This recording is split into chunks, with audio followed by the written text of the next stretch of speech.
it just keeps getting better all the time.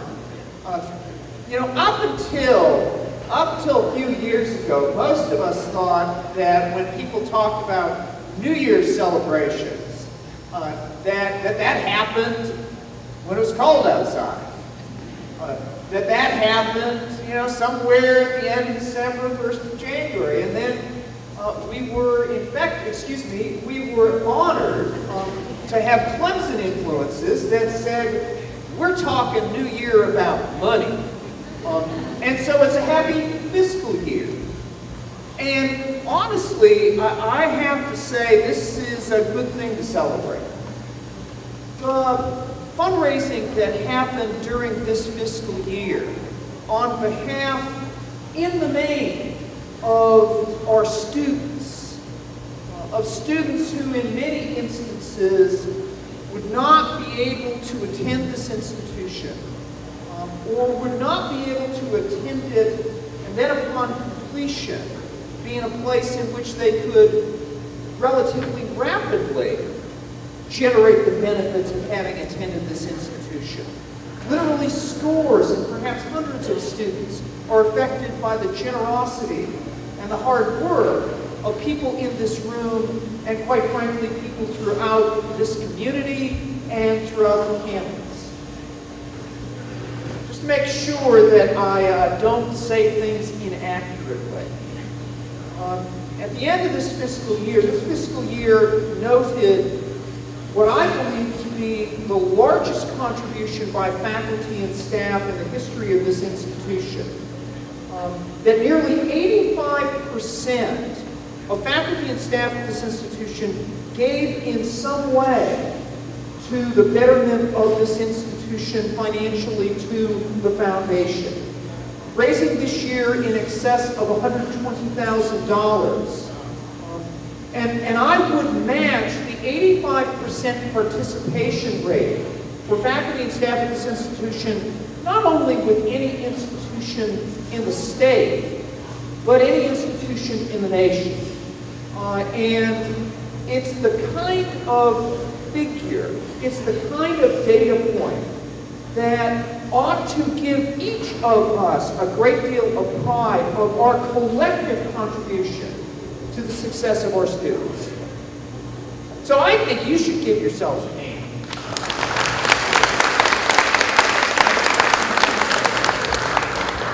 I would also say that this year marked a real boost in scholarship support. For the first time, we received a new $20,000 gift to support scholarships in the College of Business that will create the Herndon Scholars Program, named for the first 4 scholars this fall.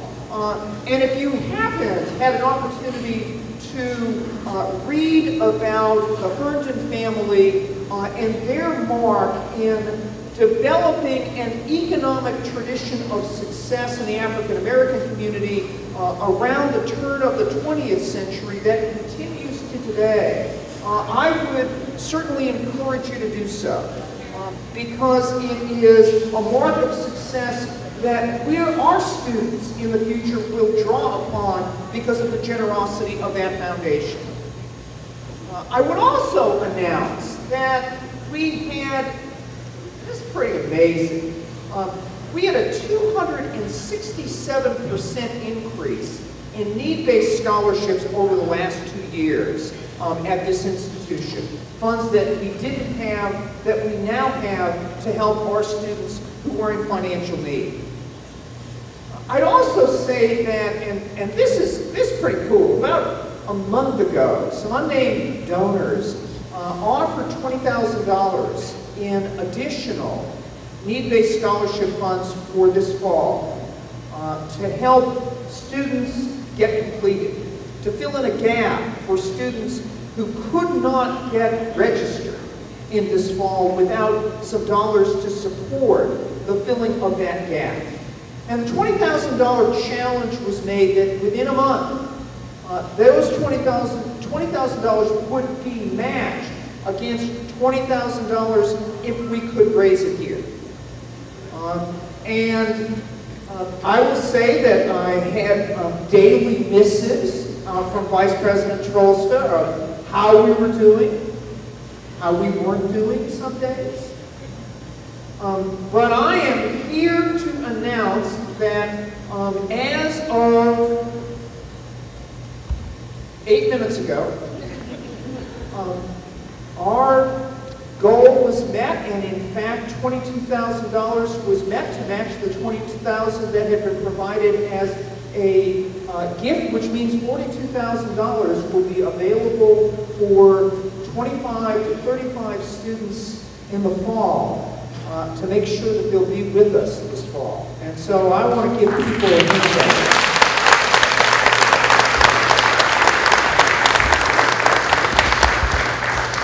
And to those people for whom persuasive messages were given over the last 48 hours, who responded to those persuasive messages, I want to give a special thanks. So thank you. Okay, then there's the annual fund. 3 years ago, when we started talking about the annual fund, we had raised just over $427,000. And our goal this year was, well, Kate kept telling me it was ambitious. I kept saying, "You sure?" And I was sure, but I was kidding. The goal was $700,000 for this year. That constituted a 64% increase in just 3 years. And this particular New Year's Eve party and New Year's party, and for those of you who haven't noticed, the balloons, we were going to do a ball drop, right, and a countdown.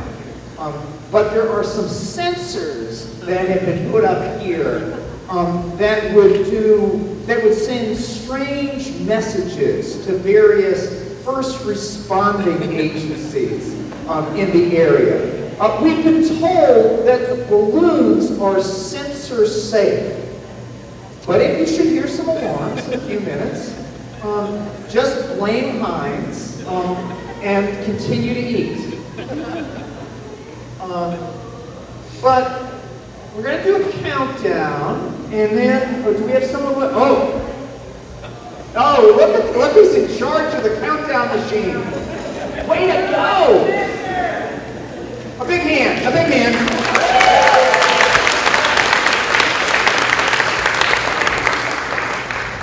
Vice President Trollstrup believes that I can count backwards. This is not a sobriety test. So hopefully you can count with me. That would not be a sobriety test either. 10, 9, 8, 7, 6, 5, 4, 3, 2, 1.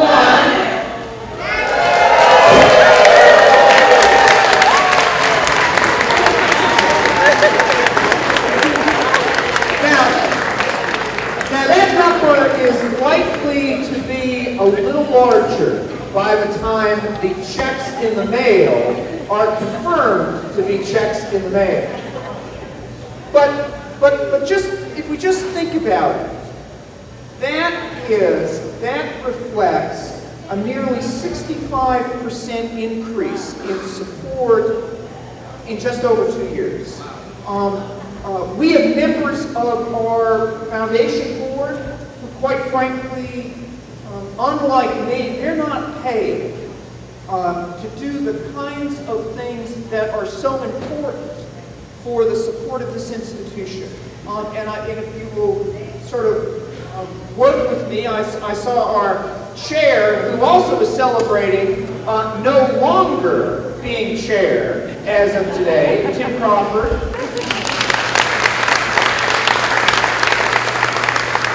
Jack Hancock, who headed up the development efforts for the foundation board this year.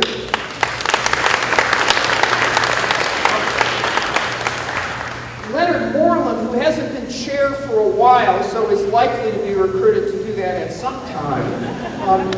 I will also say there's good reason why the Board of Regents of the university system included Leonard as part of the Board of Regents Hall of Fame for Friends and Alumni of the Board of Regents, for the work that he has done and continues to contribute to this university.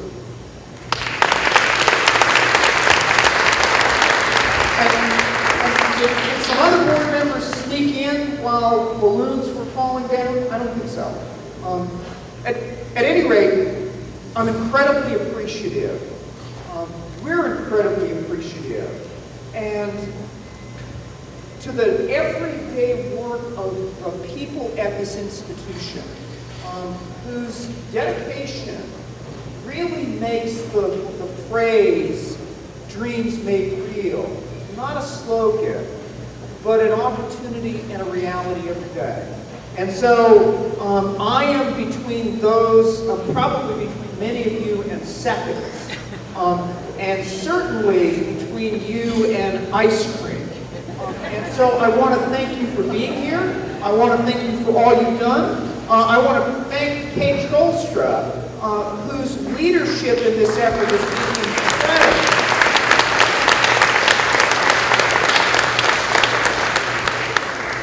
And so, I'm done. Thank you.